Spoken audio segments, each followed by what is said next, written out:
दोस्तों किसी भी तरीके के मैट्रिमोनियल डिस्प्यूट में दोस्तों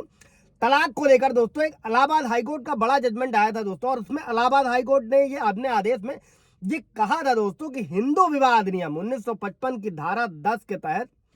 अगर वैवाहिक अधिकारों की जो पुनर्स्थापना होती है या जो जुडिशियल सेपरेशन होता है, जिसे बोलते हैं न्यायिक पृथक्करण के आदेश के बाद में दोस्तों 1 साल के अंदर अगर पति पत्नी के बीच में कोई शारीरिक संबंध नहीं होता है तो जो पृथक्करण का आदेश है, जुडिशियल सेपरेशन का आदेश है, उसे बरकरार रखा जाएगा दोस्तों। और अगर डिसाइडेड जो टाइम लिमिट दी गई है उस टाइम लिमिट के भीतर अगर कोई शारीरिक संबंध नहीं बनता है दोस्तों, तो जो भी प्रभावित पक्ष है, पति है या फिर वो पत्नी है, दोनों के पास ही ये विकल्प खुला होता है दोस्तों कि वो एक डिसाइडेड यानी कि फिक्स टाइम के भीतर अगर कोई शारीरिक संबंध नहीं बना रहा है तो उसके कारण वो तलाक ले सकता है। दोस्तों जय हिंद, नमस्कार, मैं एडवोकेट आशीष मिश्रा। लाइक कर दीजिएगा, शेयर कर दीजिएगा, सब्सक्राइब कर दीजिएगा ताकि इन्फॉर्मेशन और लोगों को मिल सके। दोस्तों इससे पहले वीडियो में मैंने ब्रीफ किया था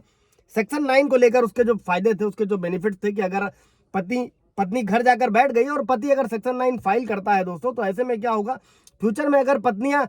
झूठे केसेस दर्ज कराती हैं, 498 है, दहेज है, घरेलू हिंसा कराती है, तो उसमें मदद मिलेगी, मेंटेनेंस में भी मदद मिलेगी। और जब भी आप सेक्शन 9 डालते हैं, अगर पति को डिग्री मिल गई है और अगर साल 2 साल बीत जाता है फिर भी पत्नी रहने के लिए तैयार नहीं होती है दोस्तों, तो ये तलाक का भी बहुत मजबूत ग्राउंड होता है दोस्तों। पूरा ब्रीफ वीडियो आप जाकर देख सकते हैं, कोई सवाल जवाब होगा तो पूछेगा। अभी बढ़ते हैं दोस्तों इस जजमेंट की तरफ। दोस्तों 1 साल तक पति पत्नी के बीच में शारीरिक संबंध नहीं होगा तो तलाक का आदेश बरकरार रखा जाएगा, और ये इलाहाबाद हाईकोर्ट ने कहा था। केस टाइटल है पूनम बनाम विनय कुमार सिंह दोस्तों। और केस क्या था दोस्तों कि पति ने आरोप लगाया था कि पत्नी ने 2002 में उसे छोड़ दिया था और पति ने वैवाहिक अधिकारों की बहाली की मांग करते हुए जो था वो कार्यवाही शुरू करी थी दोस्तों। और पत्नी ने क्या किया था, पत्नी ने इसके अगेंस्ट सेक्शन 9 यानी कि सेक्शन 10 के तहत दोस्तों जुडिशियल सेपरेशन यानी कि न्यायिक पृथक्करण की डिग्री मांगी थी दोस्तों। और इसके बाद क्या हुआ, 2006 में पति द्वारा जो शुरू किए गए मामले को खारिज कर दिया गया था दोस्तों। और अधिनियम की धारा 10 के तहत दोस्तों पत्नी द्वारा जो मांगी गई जुडिशियल सेपरेशन की डिग्री थी उसको मंजूर कर लिया गया दोस्तों।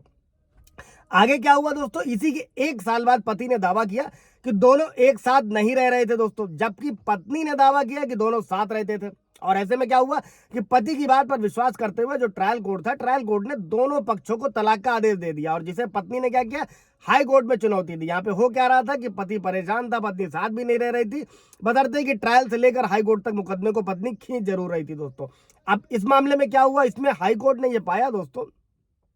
कि ट्रायल कोर्ट ने माना था कि पति के इस कथन पर संदेह का कोई कारण नहीं था कि दोनों पक्ष एक साथ नहीं रहते थे, और इसीलिए ये जो जुडिशियल सेपरेशन की डिग्री है दोस्तों, उसके निर्णय से 1 साल के भीतर अगर उनका पुनर्जीवित यानी कि विवाह पुनर्जीवित नहीं हुआ था दोस्तों। और इसके अलावा अधिनियम की धारा 13(1) के सबसेक्शन ए के संबंध में दोस्तों कोर्ट ने यह माना है कि पक्षकारों के शारीरिक संबंध पर निर्भर होगा, जो स्पष्ट रूप से नहीं हुआ, यानी कि पति पत्नी के बीच में दोनों अलग रह रहे थे, किसी भी तरीके का उनके बीच में शारीरिक संबंध नहीं हुआ था दोस्तों, इसलिए तलाक की डिग्री पति को दी गई दोस्तों, जिसके अगेंस्ट पत्नी बार बार फैमिली कोर्ट फिर हाई कोर्ट में अप्लाई भी उसने किया था दोस्तों। कोई सवाल जवाब होगा इससे रिलेटेड, आपके तलाक में अगर कुछ मैटर फंस रहा होगा कमेंट करिएगा, क्लियर किया जाएगा, अपॉइंटमेंट भी ले सकते हैं दोस्तों। Thank you.